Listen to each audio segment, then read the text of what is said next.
Hello, and welcome to another kind of weird video for this channel. So, a few months ago, me and a couple of friends reacted to some old episodes of A Brief History to celebrate the show's 5-year anniversary. Now, we're doing that again, not because there's any kind of specific milestone or anniversary thing going on, just because I kind of wanted to do it again. Joining me this time, last time he was here, but this time he has returned, it is Adam of SomeThingElseYT. Say hi, Adam. Hello. And joining us this time, who was not here last time, is James of TheOdd1sOut. Woo! That's me. This time we're not going to waste too much time, we're just going to jump right into it, because hopefully you've seen the last one. If you haven't, we're just watching some old videos and laughing at them and possibly making a lot of fun of me. I was going to say making fun of you, but you already said it. Exactly. And we're going to start out kinda easy this time and then go into some more intensely embarrassing episodes from the old days. We're going to start pretty easy with A Brief History of the Game Theorist. This was a huge video in my career. This was the first episode of A Brief History that was ever put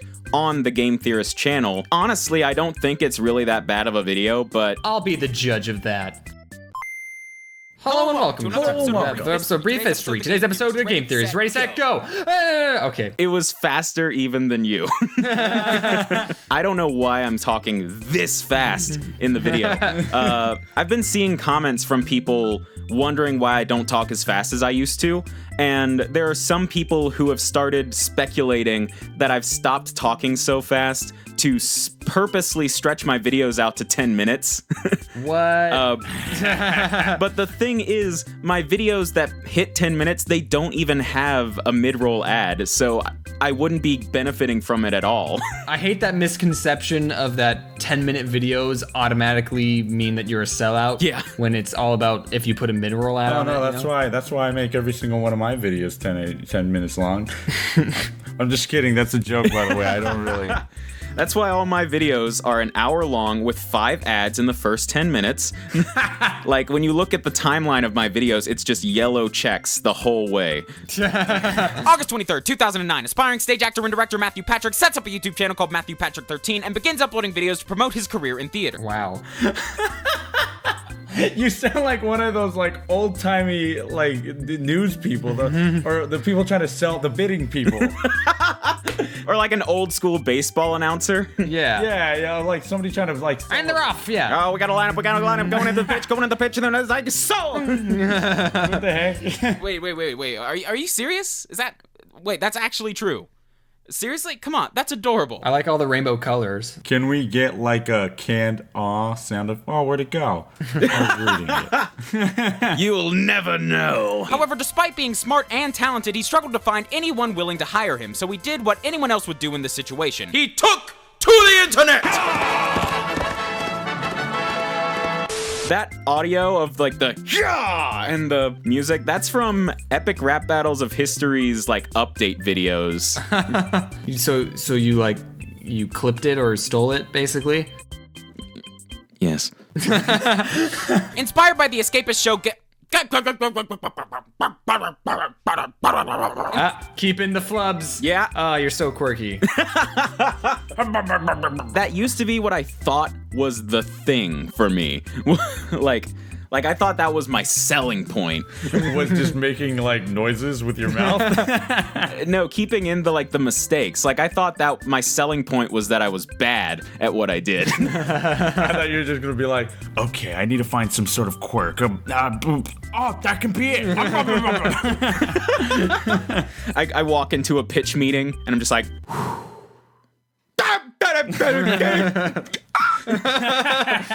Just like scribbling on a whiteboard and then, like, you're hired. I just like bang on the desk. We need more people like you in this office. The next new show to be added to the Theorist lineup was a series about game design known as Digesting and Side Questing by Ronnie Ani Edwards. Excuse me? That's digressing and side questing? Don't interrupt me. or I'll find you. What? You were a lot more threatening back then. I honestly don't know what I was thinking, but my joke throughout the entire video as a way to work in everyone on the channel was to just continuously get like the names of their stuff wrong. Then they'd correct you, and then you'd tell them to shut up. Yeah. They would pop in, correct me, I would threaten their lives, and I would move on with my show. Okay, And that's how it works around here. That was my idea of a joke. Hey guys, I got a pitch. Okay, listen.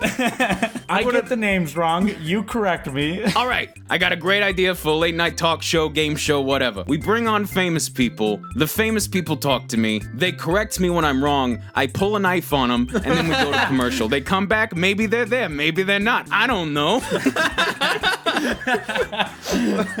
Liability waivers? Nah, we don't need them. Be sure to come in, sit in the splash zone. The most notable of these videos include the Sonic is Slow episode, how PewDiePie conquered YouTube, the Mario is Mental series, and his most viewed video to date is Link Dead in Majora's Mask featuring Peanut Butter Gamer. Oh, this was before Five Nights. Ah, you're right. This was all before Five Nights at Freddy's. I was there on, like, as part of the channel when they put out the first Five Nights video. Popular opinion, I actually really love his Five Nights at Freddy's stuff. Yeah, right? I love it. And not just because I edited some of it. And therefore got paid for it and had to love it because I lived with it. By September of 2013, the Game Theorist channel had surpassed 500,000 subscribers, and Matt celebrated this milestone with a Draw My Life special. Oh, I forgot about the Draw My Life stuff. That's like our whole channel. Yeah, that's basically what we do, but animated. People ask me to do a Draw My Life, and it's like, what else is there that you need to know? Why would I draw my life if I can animate it? Every time you say that, James, my mind immediately goes to, James, was a bedwetter until... These 5 overthinkers show that there is so much more to gaming than we think. Can I like extremely nitpick your video real quick? So on Gaijin Goomba, on like his right cheek, there's the little brown line is cut off. It's like cropped weirdly. I mean... You could have opened up Microsoft Paint and fixed it, dude. Like, Actually, I did do a lot of stuff in MS Paint. you did? If you look at the Game Theorist logo, do you see how it's like jagged on the edges? You did stuff in Microsoft Paint? Did you crop it out in Microsoft Paint? I filled in the background with blue, and then I blue screened it out. What? You idiot. But hey, that's just our history. Our brief history. Thanks for watching.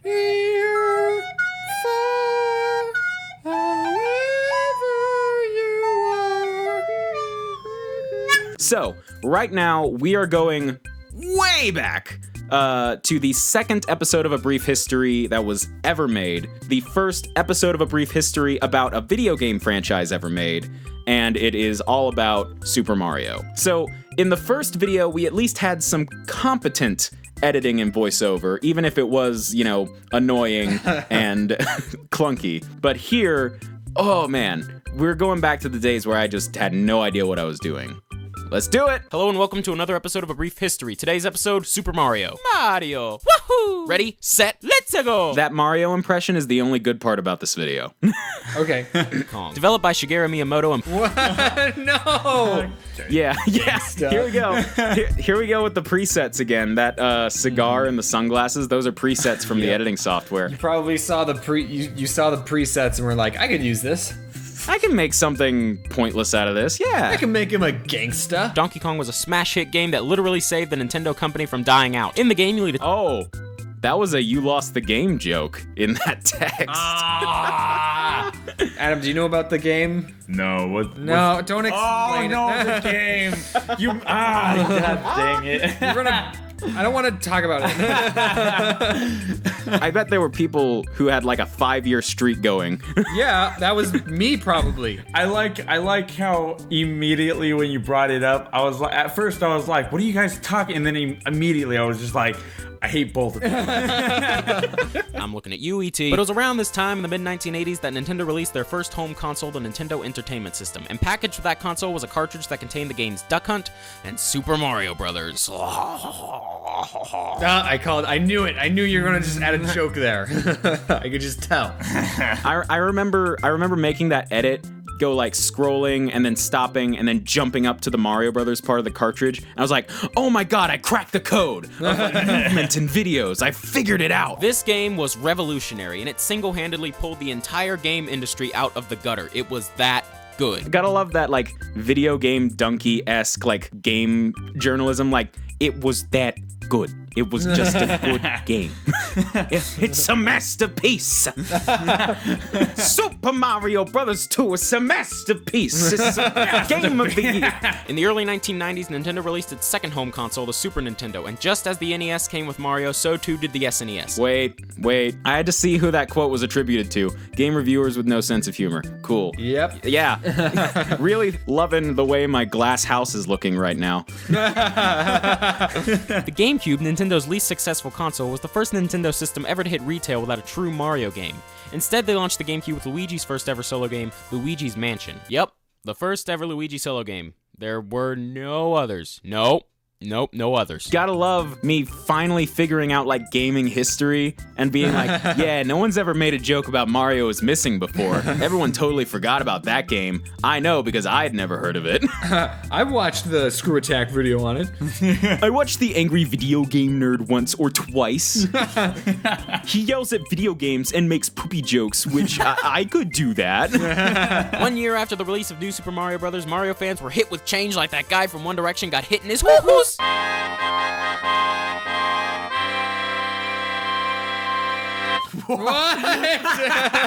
What? You have to realize it was topical. What? All right, there's a lot to unpack here. So, that was a topical joke. Most likely, I saw the video on Smosh Pit Weekly at the time and wanted to work it in somehow. Aside from just the core series, he's appeared in spin-offs, crossovers, cartoons, spin-offs, a movie that most gamers agree never to talk about ever, and of course, spin-offs. Did I mention the spin-offs? Yeah, there are spin-offs. Anyways, that's all I got for you this week. I'll see you then. I'll see you then? Later. DFTBA. Have you always said DFTBA in your videos? No. Oh, wait, no, this wasn't the second episode of A Brief History Ever Made. This was the third episode of A Brief History Ever Made. God, I'm an idiot. Ah, you liar. Oh, no. I forgot. So the first episode was the Beatles, the second episode was the Vlogbrothers, Mario was the third episode, the Vlogbrothers was the first episode where I said DFTBA at the end, and I didn't know if I wanted that to be like my actual outro. I felt like I would have been ripping them off or something.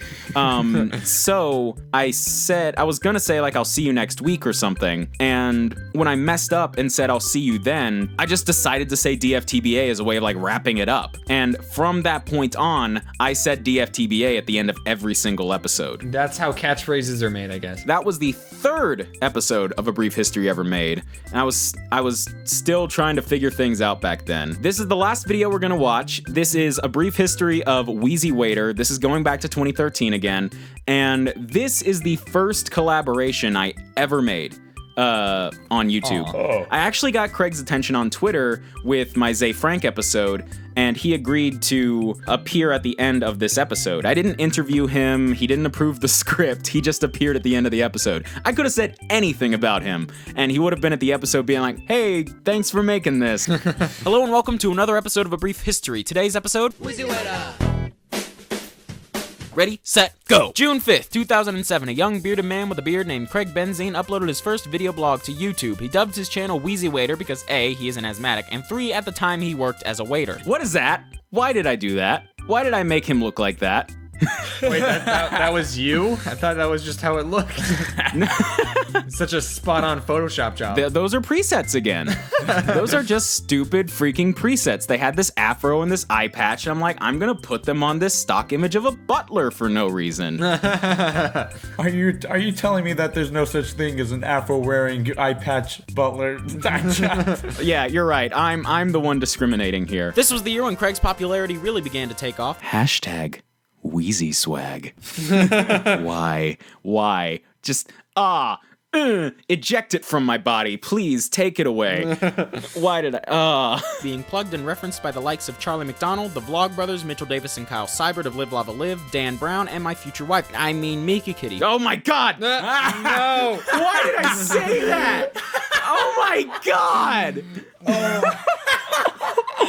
I know her now. That's so embarrassing. Oh my God. I'm glad I witnessed this. I want to say, Ryder. Oh my God.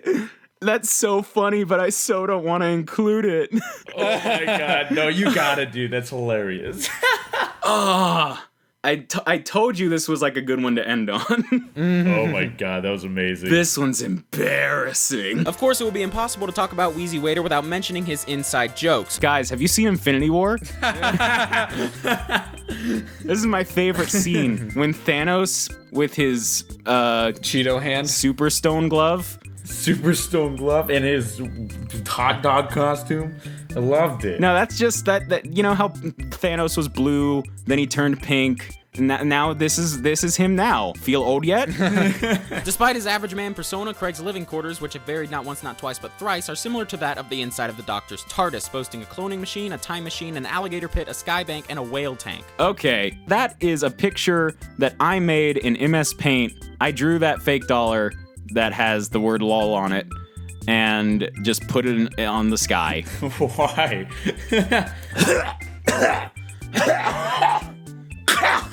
Why? Oh, my back hurts now. I'm so upset with myself that my back hurts. Also in 2010, Craig was made a team captain of Rhett and Link's Supernote competition. Despite having less subscribers... Oh, let's take a look at this. Let's take a look at this time capsule of who was popular on YouTube back in 2011 or whenever. Got Brittany Louise Taylor, we got Shane Dawson, Smosh Vlog Brothers, Charles and Allie. Oh, they're not together anymore. Oh. Oh, that reminds me of the Liza and David breakup that got announced this morning. Oh, I know. I heard about that. So sad. Craig's team Beard still beat out the competition and took home the Iron Lung, which I don't have because I'm out of breath. All right. Let us prepare for the most pointless bit. What am I looking at? Patience. Patience. Gonna press play now. Why? Oh man, this is an acid And it trip. keeps going. What? Any questions? And you ended on the classic fart joke. Well done. Yeah. I don't think it needs explaining, honestly. I am tearing up right now. What did I think? Why did I think any of this was a good idea? God, I don't even know what that was. I don't even remember what I was saying in that audio. I'm gonna put some direct. $20 in my pocket.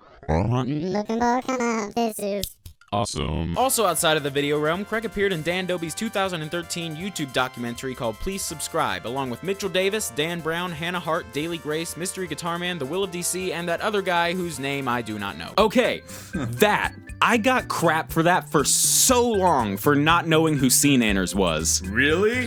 Yeah, people. Wait, you didn't know who Scene Anners was? Yeah, no. Apparently, that's a big deal. Yeah, what the heck, man? Over the years, Craig has continued doing what he loves to do in the way he loves to do it. But as he's kept going over the years, his Change of lighting represents the passing of time, which is a symbol for how things have changed over Craig's career. Duh, guys. God, you're so funny, me. Wow. God, you're so clever and funny with the editing choices that you make. I hope one day you get an award for your editing work. Humble brag. well, that's about it. Okay. What are you preparing us for? I was gonna press play and just kind of keep quiet and let this play out. Only one thing left to do now. What? Acapella. Oh my god. I don't know what you're talking about, Ryder. Like, that was the greatest thing I've ever seen in my entire life. Yeah. I didn't know how to end the video, so I just decided to throw a dance party. Bum, bum. Yeah. I mean, what works. That was the first collaboration I ever did on YouTube. Nice. And that started your long journey. I guess. Well, thanks for having us on, Ryder. Thank you. I can't speak now. Anyway, with all of that embarrassment behind me, I'm gonna call the end of this video right here. I want to give a thank you to James and Adam for joining me on this cringe fest and say words. Yeah, that was pretty cringy and you should feel bad, man. Thank you. Thank you. So, those old videos were kinda rough, but what would you expect? I was going into every project pretty much blind. I had to teach myself how to make videos totally from scratch, and it was not easy. Back then, I wasn't really aware of any online tutorial services, so I was pretty much on my own. And I know a lot of you guys either make or want to make YouTube videos of your own, and I want to make that a little easier for you with the help of today's sponsor, Skillshare. Skillshare is an awesome online learning community that boasts thousands of classes in everything from art, design, business, tech, and so much more. And more specifically, they offer several classes on video editing, animation, social media, search engine optimization, and heck, YouTuber Draw with JAZZA even has his own class specifically about growing a YouTube channel. So if you're wanting to start or improve your gaming channel, animation channel, vlogging channel, or anything else, Skillshare has classes with super valuable information. And Skillshare makes all of this far more affordable than other platforms, with an annual subscription not even costing $10 a month and a premium membership granting you unlimited access to over 21,000 courses. And on top of all of that, Skillshare is letting me bring you guys an insane offer. The first 500 people who sign up for Skillshare using the URL skl.sh/abh get the first 2 months of their subscription totally free. That link again is skl.sh/abh,